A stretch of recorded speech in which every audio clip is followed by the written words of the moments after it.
A partir de agora, você ouve o podcast semanal Cooperadores da Verdade, com Rodrigo e Maria Carolina Raimann. Apologética católica pela hermenêutica da continuidade.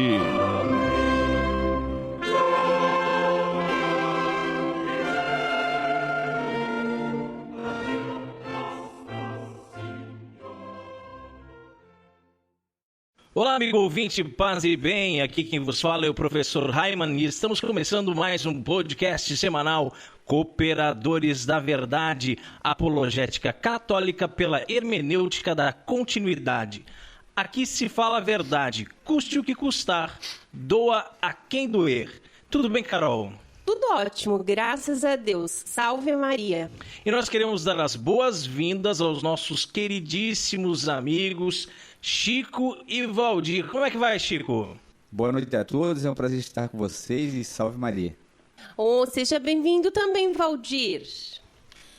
Também agradeço aqui o convite de vocês, boa noite a todos, ao Chico e à Carol, pelo convite já pela terceira vez, né, que estamos aqui. É uma honra muito grande participar deste belo e bom e saudável programa. O Valdir já esteve aqui conosco em 2 ocasiões, cooperando com a verdade. No episódio 13, a gente não tem nada a ver com PT isso aqui não, tá? Episódio 13 da primeira temporada, onde nós falamos sobre as monjas de clausura. Foi só eu e o Valdir esse programa, né? Depois, no episódio 30 da temporada 2, contando com a participação da sua esposa Silvana e também a participação da Maria Carolina, já também, né?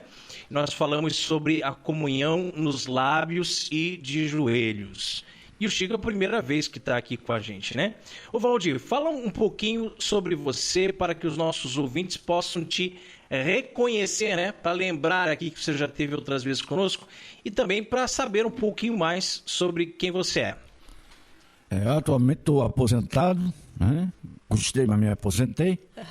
Mas continuo fazendo um serviço de vez em quando também, que é bom, né? Para que a mente não fique muito tempo parada e se tudo se enferruje. Mas demais, aqui é a nossa cidade, tanto Itajaí como Balneário Camboriú, onde vivemos, onde participamos aqui da nossa comunhão de fé. E estamos sempre juntos. Nós sempre nos encontramos no convento, no Carmelo, ou nas igrejas aí da vida. Eu estou muito feliz. Queria dizer que reunir o Chico e o Valdir aqui, para nós, né, meu bem, é uma alegria muito grande, muito grande mesmo, porque eles são amigos que Deus colocou no nosso caminho, né? E por isso são amigos muito queridos mesmo. E o Chico finalmente veio, né? Aqui no programa. A sua esposa Andréia e sua filha Gabriele já participaram aqui. A Andréia no episódio 7 da primeira temporada e a Gabriele no episódio 14 da segunda temporada. Então, o Chico vem agora nessa terceira temporada representar a família, né? E é a sua vez de se apresentar. Chico, fica à vontade. Sim, Carol, tranquilo. Tava devendo, né, essa visita aqui há muito tempo, né? É um prazer mesmo estar junto com vocês aqui. E vamos tentar fazer esse programa aí um dos melhores aí das temporadas. Ô Chico, mas conta pra nós aí, o Valdir é aposentado, né? Faz uns trabalhinhos aí, mas está aposentado. E você, Chico, trabalha com o quê? Meu amigo, não tem esse privilégio, meu amigo Valdir. Infelizmente ainda estou labutando aí todos os dias, né? E atualmente eu estou trabalhando com atendimento de embarcações, né? Que sempre foi a minha área de trabalho, né? Infelizmente o mercado está um pouco complicado. Mas estava complicado para todo mundo, né? É verdade. Todo mundo. Tá. Todo mundo. E a dona Petrobras aí ficou desossada, porque o meu cliente principal era a Petrobras, né? O governo deu um jeitinho de quebrar essa empresa tão gloriosa que a gente possui aí, né? Porque, afinal de contas, ela não está extinta ainda, né? Está sobrevivendo aí.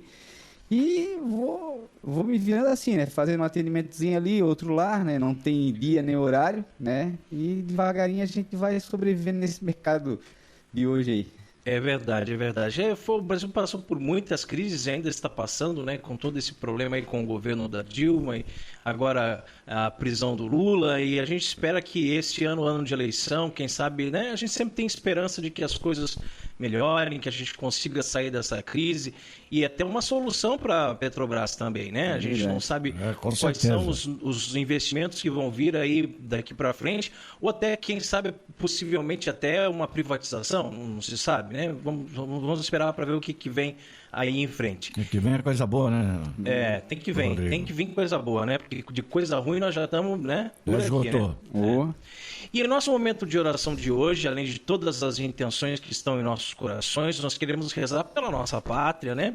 Pelo nosso país, queremos rezar por todas aquelas pessoas que nos ajudam com doações, os nossos patrocinadores, os sócios do Clube do Ouvinte, os nossos parceiros das rádios que nos transmitem, os nossos ouvintes e todos que acompanham o nosso site ou nos seguem nas redes sociais.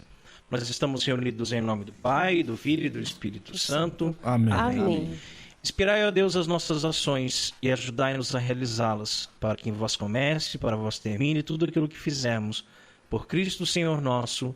Amém. Amém. Santa Maria, Mãe de Deus, Rogai por nós. Pai nosso que estais nos céus, santificado seja o vosso nome. Venha a nós o vosso reino, seja feita a vossa vontade, assim na terra como no céu. O pão nosso de cada dia nos dai hoje. Perdoai-nos as nossas ofensas, assim como nós perdoamos a quem nos tem ofendido. E não nos deixeis cair em tentação, mas livrai-nos do mal. Amém. Ave Maria, cheia de graça, o Senhor é convosco.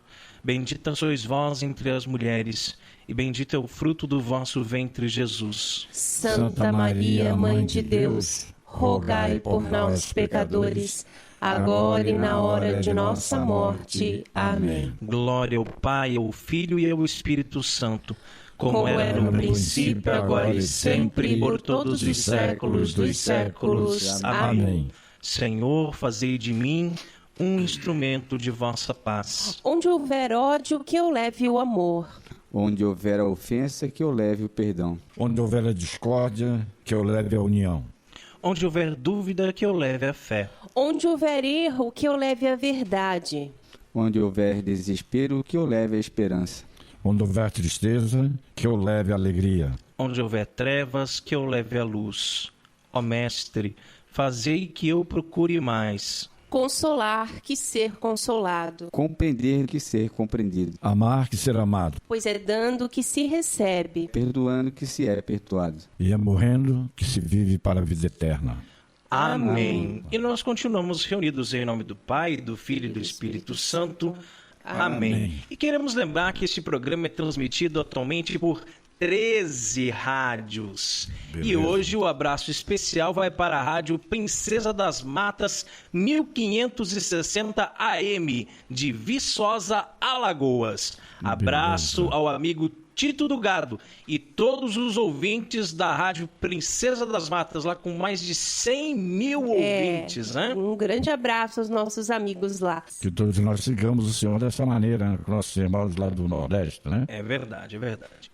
E no quadro A Vida dos Santos, nós estamos estudando a vida dos papas que foram canonizados. São os Santos Papas. Nós temos o costume de chamar o Papa de Santo Padre, não é mesmo? Mas isso não significa que ele seja santo, viu? Na história da Igreja já tivemos 265 papas. Francisco é o Papa de número 266, mas nem metade deles foi considerado santo. Aliás, alguns muito pelo contrário, né? E no último programa nós falamos de São Marcos.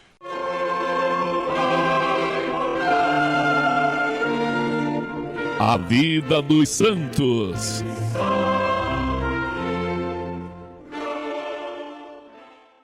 Chico, e você sabe quem foi o Santo Papa escolhido para o programa de hoje? O santo escolhido para o programa de hoje foi São Júlio. Conta para o povo, então, Carol, um pouquinho sobre a vida de São Júlio I. Na igreja, temos pelo menos 9 santos com o nome de Júlio, olha aí. Por isso é importante, hoje a gente vai celebrar o primeiro, São Júlio I. Lembrando que se nós temos 9 santos com o nome de Júlio, mas nem todos são papas, né? Isso. Tem que deixar bem Exatamente. claro isso aí, né? E esse foi papa e dirigiu a igreja desde 337 até 352. Júlio era de origem romana, filho de um certo cidadão chamado Rústico. Viveu no período em que a igreja respirava a liberdade religiosa concedida pelo imperador Constantino. Esta liberdade oferecia ao cristianismo melhores condições de vida e expansão da religião. Por outro lado, surgiram as primeiras heresias, o donatismo, que pregava que somente santos poderiam estar na igreja, e o arianismo, que negava a divindade de Cristo. Olha só. E com a morte de Constantino, o arianismo começou a crescer rapidamente. O Papa Júlio I, indo contra os poderosos que defendiam esta heresia, tomou a defesa e hospedou Atanásio, o grande doutor da igreja, aquele que era contra os hereges arianos, incentivando o fim desta heresia. Mas o que eu acho interessante, gente, é que essa heresia combatida lá no ano 300 e alguma coisa, né?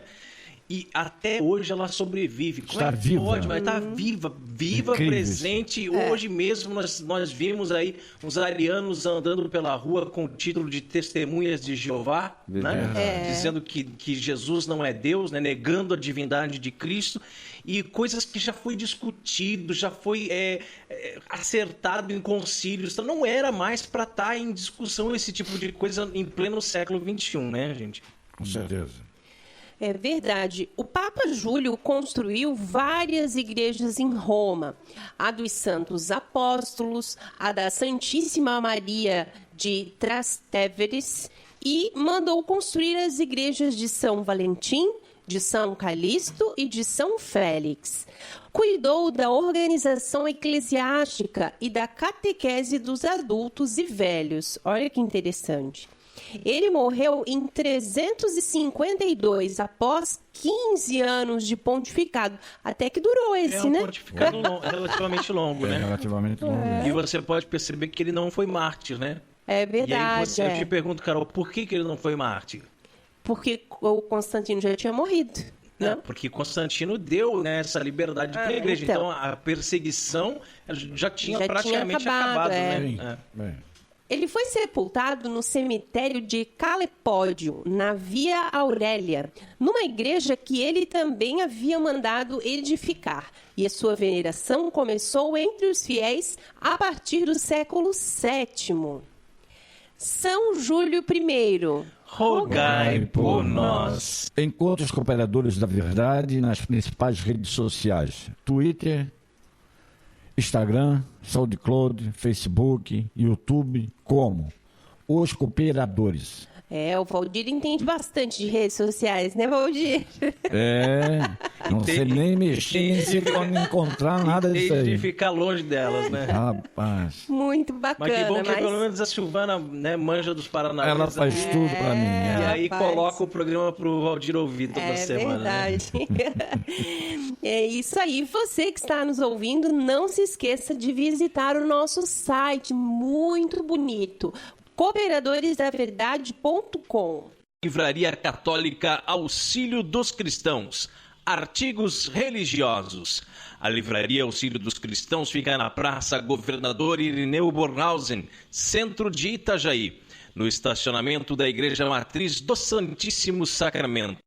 Calendários, bíblias, livros, artigos litúrgicos, camisetas, cartões, presépios, crucifixos, imagens sacras, CDs, DVDs e muito mais. Telefone 3349-0692. 3349-0692. Livraria Auxílio dos Cristãos. 21 anos de tradição. E se você também gostaria de anunciar a sua empresa no programa Cooperadores da Verdade, entre em contato conosco, ajude-nos a evangelizar. Carol, qual é o conselho de Padre Pio para nós no programa de hoje? Deus não opera prodígios onde não há fé.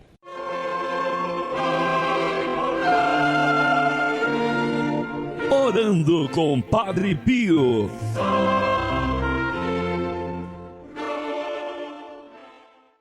No Evangelho escrito por São Mateus, capítulo 6, versículos de 1 a 6, diz que Jesus foi a Nazaré, a sua terra, e seus discípulos o acompanharam. Quando chegou o sábado, começou a ensinar na sinagoga.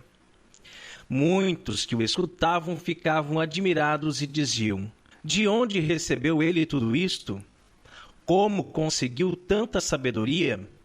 E estes grandes milagres que são realizados por suas mãos? Este homem não é o carpinteiro, filho de Maria, e irmão de Tiago, de José, de Judas e de Simão? Suas irmãs não moram aqui conosco?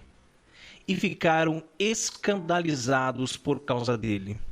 Jesus lhes dizia: um profeta só não é estimado em sua pátria, entre seus parentes e familiares. E ali não pôde fazer milagre algum. Apenas curou alguns doentes, impondo-lhes as mãos. E admirou-se com a falta de fé deles. E outro dia nós comentávamos aqui em casa, né, Maria Carolina, sobre essa questão dos cooperadores da verdade, né? De quantas pessoas Brasil afora seguem o nosso site, são 77 mil seguidores. Né? E deixam seus comentários, deixam as suas impressões, as suas sugestões e críticas, e elogios e tudo mais, e participam mesmo assim ativamente do apostolado, né? E é aqui Itajaí, que é aqui que a gente mora, né? A gente só recebe puxão de orelha, a gente só recebe crítica, a gente só ouve falar que, porque teve uma reunião, não sei das quantas, em não sei qual paróquia, e falaram mal de vocês. Teve uma outra reunião lá na outra paróquia e tocaram de novo o nome de vocês. O que falaram? Falaram mal de vocês, né? Então é isso aqui que Jesus fala, né? O profeta não é estimado em sua pátria. Verdade. É verdade. E o interessante é que a gente essa semana mesmo falou sobre isso, né? É uma língua afiada contra aqueles que procuram a verdade de uma maneira correta, mesmo que ninguém faça, né? Mas querem sempre nos atacar de uma maneira errada. Porque se fosse correto, pelo menos pensando antes de falar, né? É verdade. E a gente falava justamente isso, porque eu dizia, né? Mas se você quer viver o evangelho, se você quer seguir a Cristo, viver o evangelho e ser amiguinho de todo mundo, também não dá, né? Também alguma coisa está errada, né? Porque a gente vai ter que sofrer perseguições, né? Bem-aventurados, né? Aqueles que sofrerem perseguições em nome de Cristo, Mas né? o incrível disso é que essas perseguições às vezes nos vêm de pessoas da mesma fé, da mesma igreja, da mesma casa, da mesma mesa. Isso é incrível, isso aí. E você imagina, Valdir, a gente receber crítica, até porque você vê, aquele homem vem todo engomadinho pra missa, né? Meu marido usa terno e gravata para ele só na missa. Ele não tem outro terno, é só o da missa. E agora botou o filho dele igualzinho dele. Surradinho, né? Agora botou o filho dele igualzinho a ele. Quer dizer, é o de Cristo. Até com relação a isso, sabe? Pois a gente vai no maior encontro da face da Terra, né?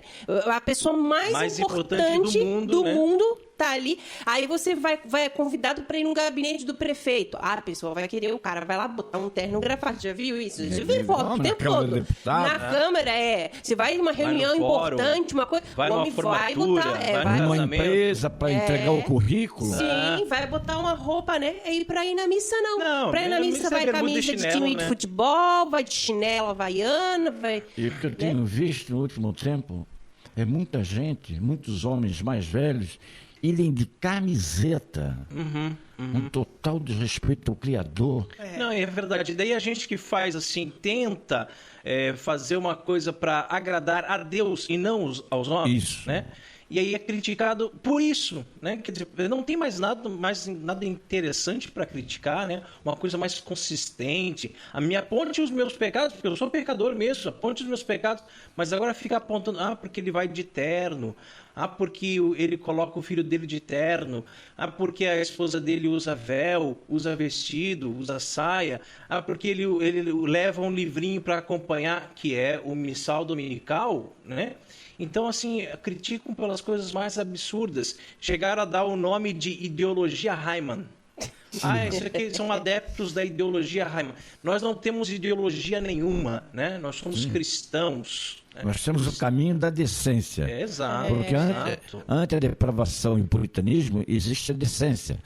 Nós não estamos nem num lado nem do outro, nós estamos no lado da decência. Exatamente. Pelo menos é o Criador que está ali. É o que todo mundo deveria ter, né, Valdir? Sim. Mas é isso aí, a decência hoje escandaliza as pessoas, parece, né? Não, a decência escandaliza, mas aquele shortinho minúsculo que, como diz o padre Paulo Ricardo, deve ter sido feito por Satanás. Aquilo não escandaliza. Na fila da comunhão, né? Não escandaliza. E não tem um padre para dizer, né? Aqui não. Né? Mas escandaliza o Criador. Para colocar um cartaz na porta da igreja com as roupas adequadas, ninguém faz. Né? Não faço. Mas se Jesus já passou por isso, né? Então, quem somos nós? E Padre Pio, ele nos diz que Deus não opera prodígios onde não há fé. Sempre que vemos relatos nos evangelhos em que Jesus opera grandes milagres, ele diz: vai, a tua fé te salvou. A fé, ela é necessária para que milagre aconteça. Claro que Deus pode tudo, Deus é onipotente, o Deus do impossível, mas Ele quer que façamos a nossa parte. Ele pode fazer tudo sozinho, mas Ele não quer. Ele quer que colaboremos com a obra salvífica, quer que demonstremos fé, para que ele opere prodígios. E este trecho do Evangelho que relembramos hoje diz que Jesus não realizou nenhum grande milagre em Nazaré, que só fez ali pequenas curas e admirou-se com a falta de fé das pessoas. Ora, se não tem fé, também não tem milagre. Seus parentes e familiares não tinham fé de que ele, o filho do carpinteiro, né, como era conhecido ali, pudesse realizar milagres. E assim também acontece conosco em nossas famílias, né? Quando pregamos a palavra de Deus, quando ensinamos, exortamos, falamos em programa de rádio, as pessoas são tocadas e transformadas, mas em nossa casa não surte muito efeito, ninguém dá valor. Tem um ditado que diz: quanto mais rezo, mais assombração me aparece. Eu nunca acreditei nesse ditado, pois a oração transforma vidas e faz com que tudo aquilo que nos assombra desapareça. Mas parece que dentro da nossa casa, dentro da nossa família, quando você convive com pessoas que são indiferentes à fé católica, quanto mais rezamos, mais incomodamos essas pessoas e as assombrações aparecem. Aparecem em forma de discórdias. E quanto mais você procura pacificar, mais complicada a coisa fica.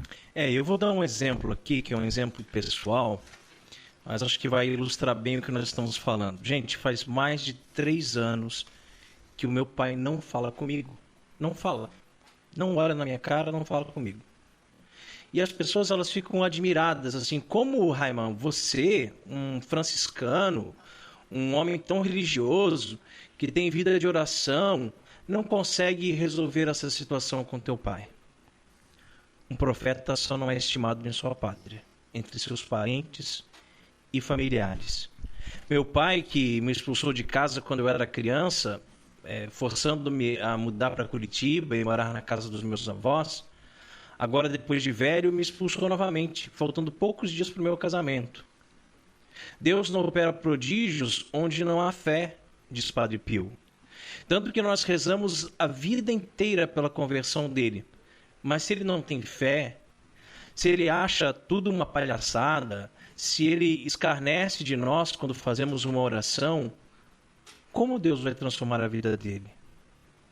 Se continuamos nessa situação sem nos falarmos, é porque, de fato, eu respeito a decisão dele e prefiro ficar longe.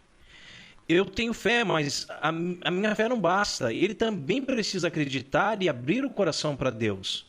Não por medo da morte, como fez quando quase infartou, mas por amor. É o que falta ali, realmente é amor.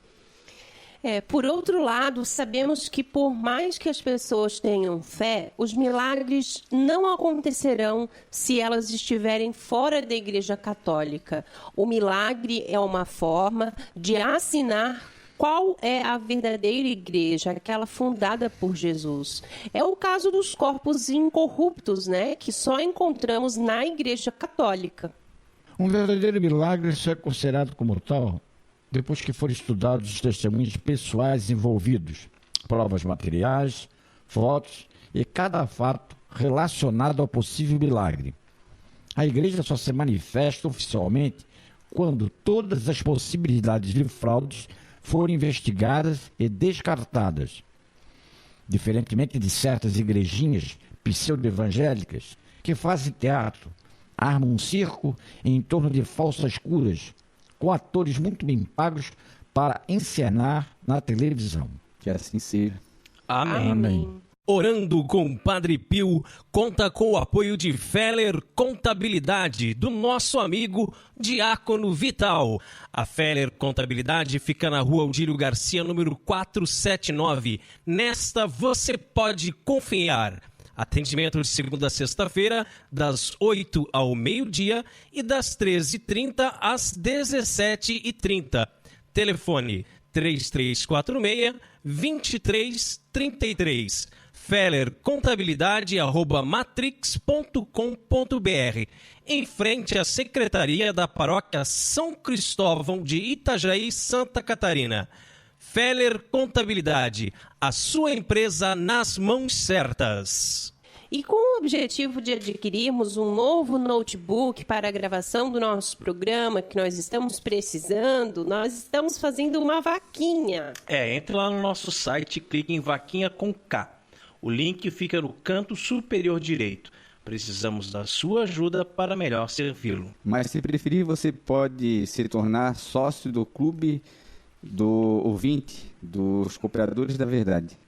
E ao se tornar sócio, além de ajudar com essa obra de evangelização, tem várias recompensas. Entre lá no nosso site e clique em apoia.se, está lá do lado da vaquinha. E no apoia.se você pode contribuir com qualquer valor mensal a partir de R$5 e assim nos ajuda a evangelizar, a manter a hospedagem do site, o SoundCloud, que é tudo pago, né? Não fique de fora, seja um sócio evangelizador. Contamos com você. E no quadro mais treteiro do nosso programa, hoje vamos falar sobre a mensagem de Fátima.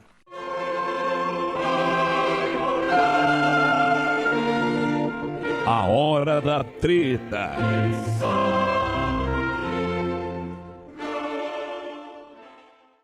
Por que Nossa Senhora escolheu Portugal? De todos os eventos da história recente da Igreja, nenhum foi objeto de tantos debates e especulações quanto as aparições de Nossa Senhora em Fátima. Foi em 1917, quando a Mãe de Deus apareceu a 3 crianças portuguesas, Francisco, Jacinta e Lúcia, e lhes revelou uma série de impressionantes mistérios, segredos e profecias. Passados já 100 anos desse acontecimento sobrenatural, é hora de recordarmos a mensagem de Nossa Senhora de Fátima. E ano passado nós comemoramos o centenário das aparições em Portugal. E hoje queremos conversar sobre a história de Fátima, os famosos segredos que Nossa Senhora contou aos 3 pastorinhos e, acima de tudo, descobrir como aplicar em nossa própria vida as mensagens que a Mãe do Salvador veio nos trazer do céu. Uma pergunta muito intrigante. Por que Nossa Senhora escolheu Portugal? Porque entre tantos lugares em que poderia aparecer, a Virgem Santíssima escolheu justamente Portugal. O que essa nação tem de tão especial para receber uma visitante tão ilustre? E o nosso país tem alguma coisa a ver com essa aparição de Nossa Senhora? Além do idioma, quais são os laços espirituais e culturais que nos unem aos portugueses? A um olhar desatento poderia parecer inútil essas perguntas, mas a verdade é que, assim como Deus dispõe em sua providência, não só as coisas que acontecem, mas também as circunstâncias em que elas se dão, a escolha da Virgem Maria de aparecer em uma cidadezinha portuguesa não foi por acaso. Atestam-no pelo menos 2 motivos. Em primeiro lugar, as aparições de Nossa Senhora em Fátima foram precedidas pela visita de um anjo que se denominava o Anjo de Portugal. Como se não bastasse, a segunda parte do segredo que a Virgem confiou aos pastorinhos dizia expressamente: em Portugal se conservará sempre o dogma da fé.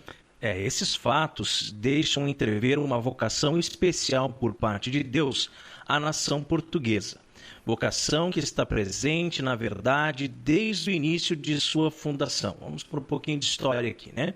É o que se pode verificar da leitura do seguinte episódio da vida de Dom Afonso Henriques, primeiro rei de Portugal, em 25 de julho de 1139, quando estava prestes a travar uma difícil batalha contra o exército dos mouros, os muçulmanos.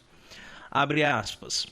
Não eram de qualidade as coisas que trazia entre mãos o esforçado príncipe Dom Afonso Henriques, que lhe consentisse tomar muito repouso, nem os pensamentos ocupados na grandeza do negócio presente davam lugar a se poder quietar e tomar alívio.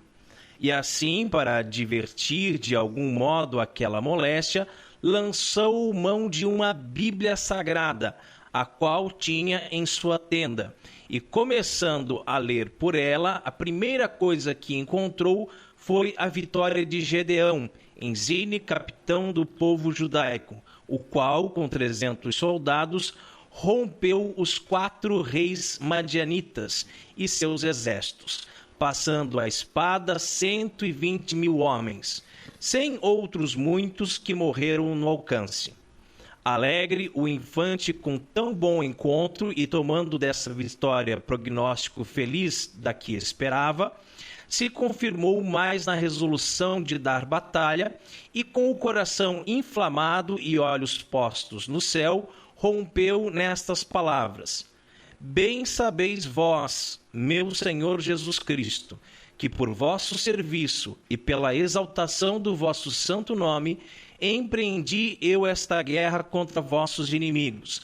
Vós que sois todo-poderoso, me ajudai nela, animai e dai esforço a meus soldados, para que os vençamos, pois são blasfemadores do vosso santíssimo nome. Que bonito isso, né? Fecha aspas. Ditas estas palavras, lhe sobreveio um grande sono. Ele começou a sonhar que via um velho de venerável presença, o que lhe dizia que tivesse bom ânimo, porque sem dúvida venceria aquela batalha. E com evidente sinal de ser amado e favorecido por Deus, viria com seus olhos antes de entrar nela esse Salvador do mundo, o qual queria honrar com sua soberana vista. Estando neste alegre sonho, nem bem dormindo, nem de todo acordado, entrou na tenda João Fernandes de Souza. De sua câmara, ele fez saber como a ele chegar um homem velho, o qual pedia a audiência e, segundo dava a entender, era sobre negócio de muita importância. Mandou o infante que entrasse sendo cristão, e tanto que ouviu, reconheceu ser o mesmo que acabava de pronunciar as palavras que em sonho tinha ouvido, e certificando da vitória e aparecimento de Cristo, acrescentou que tivesse muita confiança no Senhor, por ser dele amado, e que nele e em seus descendentes tinha postos os olhos da sua misericórdia até a 16ª geração, em que se atenuaria a descendência. Mas nela ainda nesse estado, poria o Senhor os olhos, e haveria, que da parte do mesmo Senhor, o avisava que, quando na seguinte noite ouvisse tocar o sino da sua ermida, a qual morava havia 60 anos, guardado com especial favor do Altíssimo, saísse fora ao campo, porque ele queria a Deus mostrar a grandeza de sua misericórdia. Ouvindo o católico príncipe tão soberana embaixada, tratou o embaixador dela com veneração e deu a Deus com profundíssima humildade infinitas graças. Saiu fora da tenda, o bom velho tornou a sua ermida, e o infante, esperando pelo sinal prometido, gastou em oração afervorada todo o espaço da noite até a segunda vigia, na qual ouviu o som da campainha. Armado então com seu escudo e espada, saiu, e pondo os olhos no céu, viu, da parte oriental, um resplendor formosíssimo, o qual a pouco e pouco se ia dilatando e fazendo maior. No meio dele viu o salutífero sinal da Santa Cruz, e nela encravado o Redentor do mundo, acompanhado em circuito de grande multidão de anjos, os quais, em figura de mancebos formosíssimos, apareciam ornados de vestiduras brancas e resplandecentes, e pôde notar o infante ser a cruz de grandeza extraordinária e estar levantada da terra quase 10 côvados. O côvado é a medida da ponta do dedo médio até o cotovelo. E com o espanto de visão tão maravilhosa, com o temor e reverência devidos à presença do Salvador, pôs o infante as armas que levava, tirou a vestidura real e descalço se prostrou em terra, e com abundância de lágrimas começou a rogar ao Senhor por seus vassalos e disse: que merecimentos achastes, meu Deus, num tão grande pecador como eu, para me enriquecer com mercê tão soberana? Se o fazeis para me acrescentar a fé, parece não ser necessário, pois vos conheço desde a fonte do batismo por Deus verdadeiro, Filho da Virgem Sagrada, segundo a humanidade, e do Pai eterno por geração divina. Melhor seria participarem os infiéis da grandeza desta maravilha, para que, abominando seus erros, vos conhecessem. O Senhor, então, com suave tom de voz, que o príncipe pôde bem alcançar, lhe disse estas palavras: não te apareci deste modo para acrescentar tua fé, mas para fortalecer teu coração nesta empresa, e fundar os princípios de teu reino em pedra firmíssima. Tem confiança, porque não só vencerás esta batalha, mas todas as mais que deres aos inimigos da fé católica.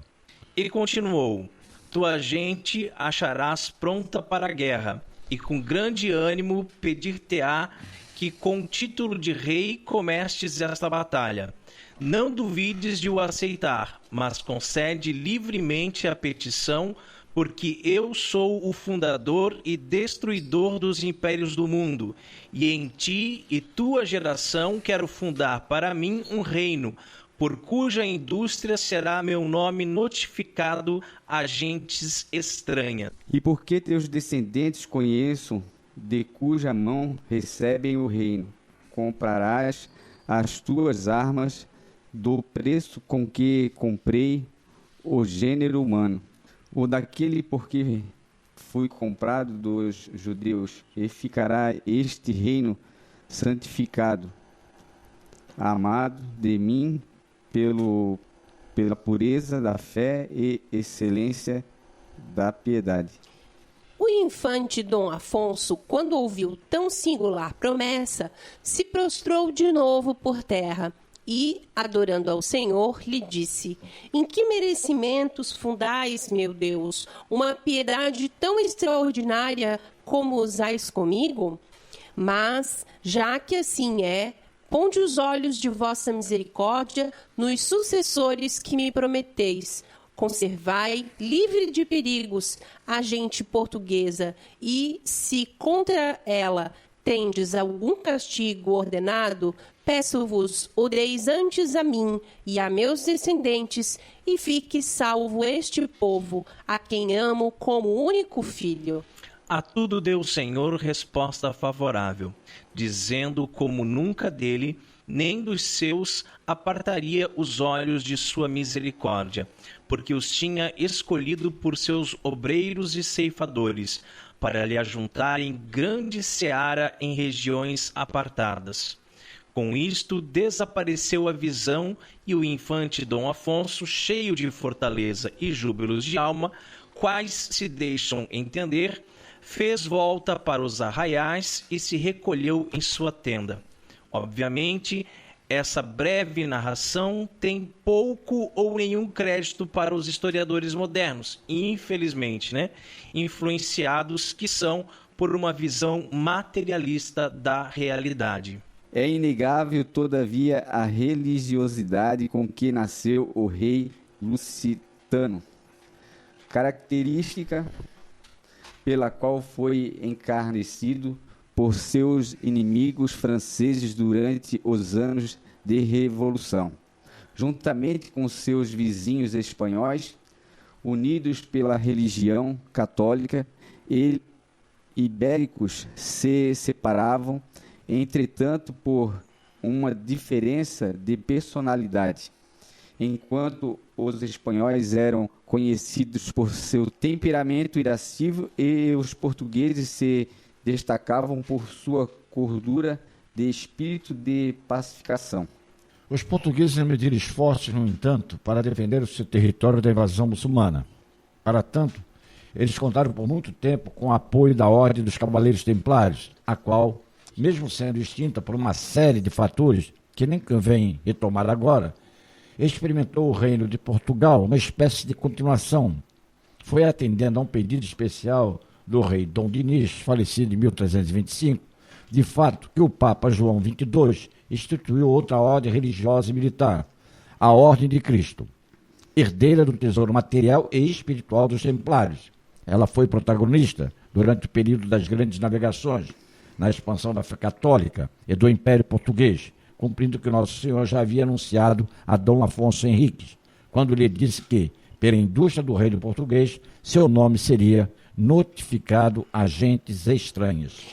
Mas esse grande empreendimento da Idade Moderna não teria sido possível sem as pesquisas científicas elaboradas e desenvolvidas na famosa Escola de Sagres, fundada por um membro ilustre da Ordem de Cristo, o infante Dom Henrique de Avis, 1460. Boa parte do patrimônio dessa ordem religiosa foi gasta para aperfeiçoar instrumentos de navegação como o astrolábio e a bússola, e para desenvolver as versáteis caravelas, as embarcações tipicamente lusitanas. Foi com esses meios que os povos portugueses se atiraram a mares nunca dantes navegados, numa verdadeira empresa heróica. Para se ter uma ideia da grandeza dessas expedições, o rei de Portugal pediu ao Papa que concedesse aos seus navegadores as mesmas indulgências que se davam aos soldados cristãos durante as cruzadas. Muitos deles deixavam seus salários de vários meses antecipados para as suas famílias, porque sabiam que era grande a possibilidade de não mais voltarem para casa. É verdade que nem tudo são flores nessa história. Nem é nossa intenção idealizar romanticamente tudo o que aconteceu. Sem sombra de dúvidas, havia ambições humanas envolvidas em tudo isso. Mas reduzir o que se passou a uma viagem de fins puramente econômicos, como fazem muitos professores de orientação marxista, não passa de patifaria e distorção dos fatos históricos. Tivesse sido tão somente para a obtenção de riquezas, os portugueses não se teriam dado ao trabalho de cravar a cruz de Cristo no solo de onde quer que pisassem. Assim que colocaram os pés no Novo Mundo, De fato, uma das primeiras coisas que fizeram os descobridores do Brasil foi rezar uma missa. E essa missa foi rezada dia 26 de abril, dia do nosso casamento, meu e do Raimon. 26 de abril de 1500, pelo Frei Henrique de Coimbra, um franciscano. Beleza, hein? Nos primeiros séculos de sua existência, o território brasileiro recebeu uma grande quantidade de religiosos que deixavam tudo que tinham na Europa para trazer a boa nova do Evangelho às Américas. O espírito católico desses empreendedores era tão significativo que, na verdade, o Brasil nunca foi uma colônia de Portugal. No sentido exato da expressão, no século XVI, o território brasileiro era possessão da Ordem de Cristo e só estava sob a autoridade do rei de Portugal, porque este também era grão-mestre da Ordem. Foi só a partir do século XVII que o Brasil foi efetivamente anexado a Portugal, sob a condição de território ultramarino. Com a vinda da Corte Real Portuguesa para o Brasil, os laços entre os dois territórios se estreitaram ainda mais, dando origem ao Reino Unido de Portugal, Brasil e Algarves, situação política que permaneceu até o fato da independência em 1822. Mesmo o episódio do dia 7 de setembro, no entanto, é emblemático, né? Fenômeno único na história das descolonizações. O Brasil libertou-se do domínio de Portugal por iniciativa do próprio príncipe herdeiro do trono real lusitano. Tantos acontecimentos históricos exemplificam que, mesmo com a separação política entre as duas nações, continuou a existir uma profunda unidade espiritual e cultural entre brasileiros e lusitanos. Por isso, não é exagero ligar as aparições de Nossa Senhora em Fátima com o Brasil. Assim como é grande a vocação de Portugal, cujo reino teve princípios em pedra firmíssima, também é altíssima a vocação de nosso país, descoberto por homens católicos e chamado desde o começo de Terra de Santa Cruz. Tivesse sido colonizada pelos ingleses, nossa nação até poderia ter um rumo diferente e materialmente mais próspero. De nada adianta, porém, acumular essas riquezas, né? Ganhar o mundo inteiro, como diria Nosso Senhor, e estar na religião errada. O Brasil nasceu católico e este é um tesouro de valor inestimável.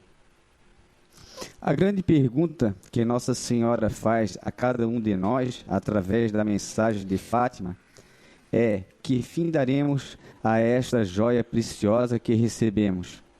O que faremos, afinal, de nossa vocação? E o crédito desse texto, que serviu de base aqui para a nossa reflexão, mais uma vez, é do site padrepauloricardo.org. E chegamos à hora mais esperada aqui do programa Cooperadores da Verdade. Os puritanos piram, hein?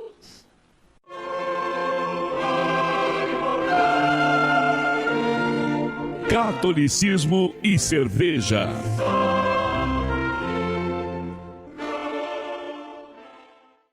E a cerveja de hoje é uma Landsberg Demon APA. Não é uma IPA, é uma APA. O amor pela cerveja artesanal se tornou uma oportunidade de negócio, além de uma forma de compartilhar a experiência de degustar uma cerveja com sabor e aroma indescritíveis. Então a cervejaria, como nós já falamos, é a Landsberg, o estilo é o American Pale Ale, o teor alcoólico dessa cerveja é 5,8, o IBU é 40 e os ingredientes dela são água, malte, lúpulo e levedura. Está dentro da Reinheitsgebot. O copo ideal para o consumo é o Pint. Muito bem. Será que Landsberg é um sobrenome? Parece, né? Terra de montanhas. É, eu ia dizer isso.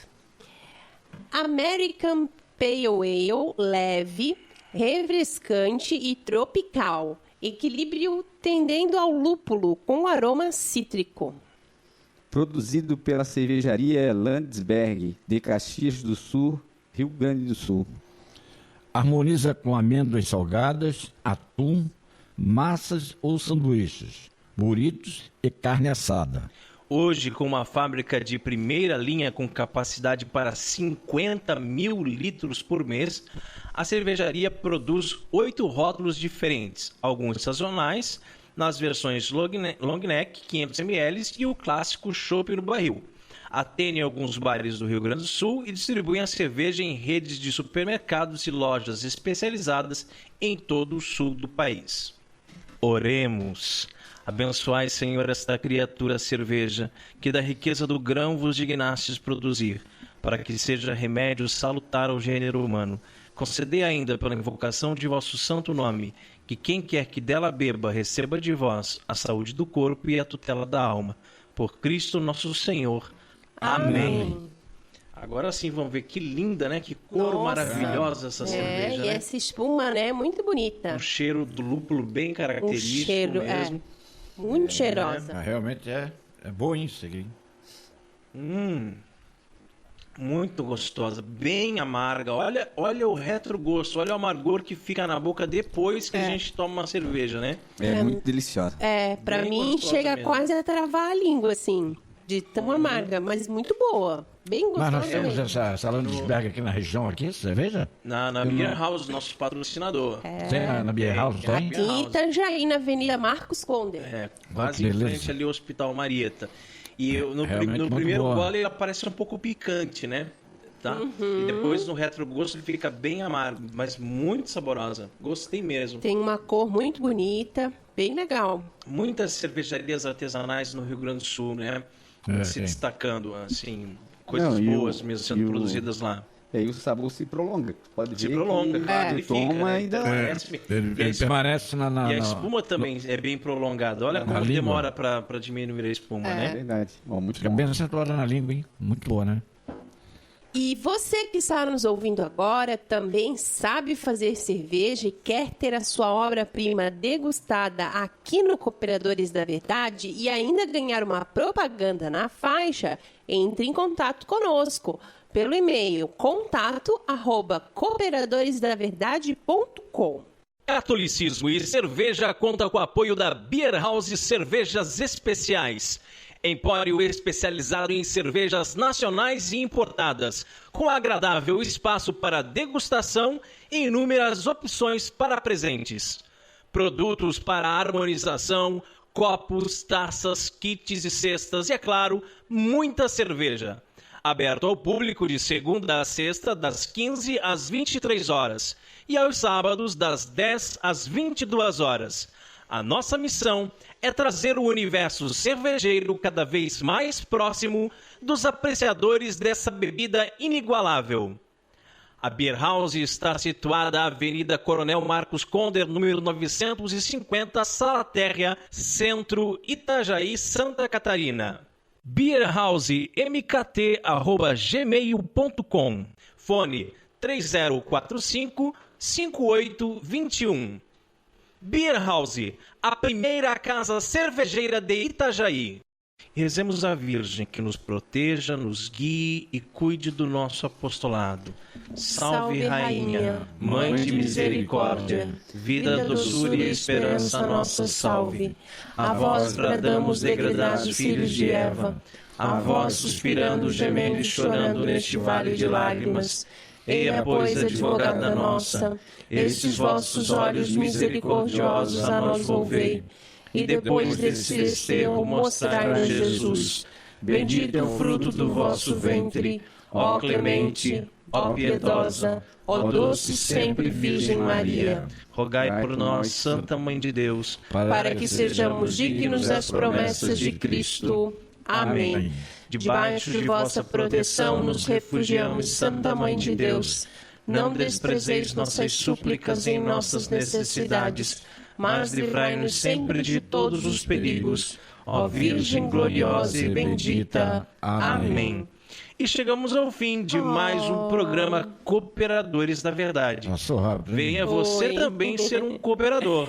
É isso aí, colabore com esse apostolado, por favor, fazendo sua doação para que possamos adquirir equipamentos melhores e manter esse programa no ar. Contamos com sua generosidade e também com sua oração. Muito obrigado a você que nos acompanhou nesse podcast. Ajude a divulgar compartilhando nas redes sociais. Caros ouvintes, agradeço aí esse tempo que passamos juntos aí. Esperamos ter deixado uma mensagem boa para vocês aí. Agradeço ao Rodrigo e à Carol pela oportunidade de ter vindo aqui participar desse programa, né? E acredito que vai pintar mais oportunidades da gente estarmos juntos aí, né? Na glória do Senhor, e ficamos por aqui. Desejo a todos aí uma boa semana, né? E até a próxima. A todos os nossos amigos que estão nos acompanhando agora aí no norte do Brasil, no nordeste do Brasil e no sudeste, quero agradecer a gentileza de vocês em participar deste momento aqui tão assim profundo da nossa religião, que lutamos realmente para que ela seja divulgada de uma maneira correta e vivida principalmente da maneira correta. Independente se cada um faz uma coisa errada ou outra, né? Sigamos nós no correto. E quero agradecer também aqui a Carol e ao Rodrigo por mais esse convite, né? De estar aqui participando, por gentileza deles, né? E agradecer a todos nós que aqui viemos e estamos aqui nos reunidos aqui. Muito obrigado.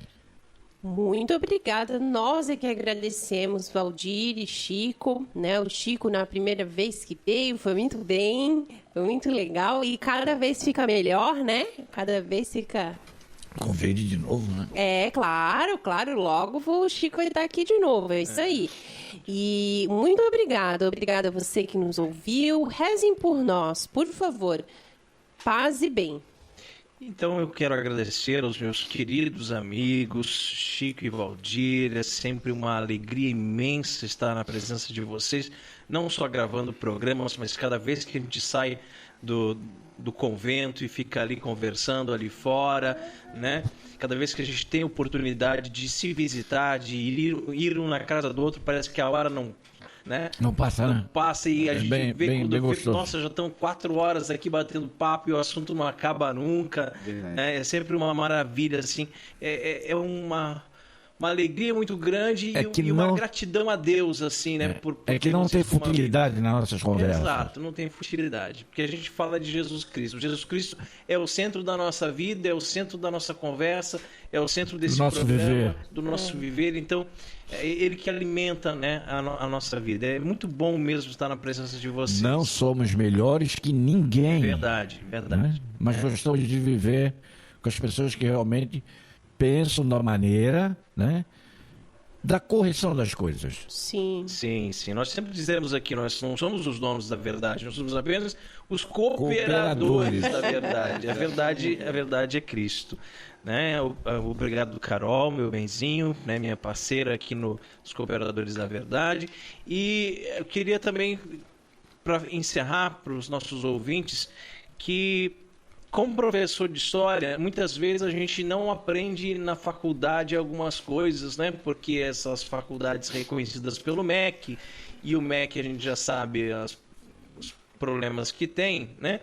Então, uma história tão bonita sobre a questão de Portugal, do infante, do príncipe, a visão que ele tem de Jesus Cristo, que vem e fala com ele, dá forças para vencer a batalha, para expulsar os muçulmanos, e tudo isso que vem mais tarde a levar Nossa Senhora a aparecer em Portugal para os 3 pastorinhos. Coisa linda, né? E aí o nosso país, o nosso Brasil, nasce dos portugueses, nasce dos católicos, né? Vem para cá, amando do rei de Portugal, com as bênçãos do Papa, com indulgência. Esse país nasce católico e hoje em dia a gente vê tantos abusos, tantas coisas, que nós realmente não podemos ficar calados. Nós devemos fazer com que o nosso país volte a ser um país católico de verdade, como foi desde a sua origem, desde o seu nascimento. Obrigado a todos, rezem por nós. Deus nos abençoe. Paz e bem.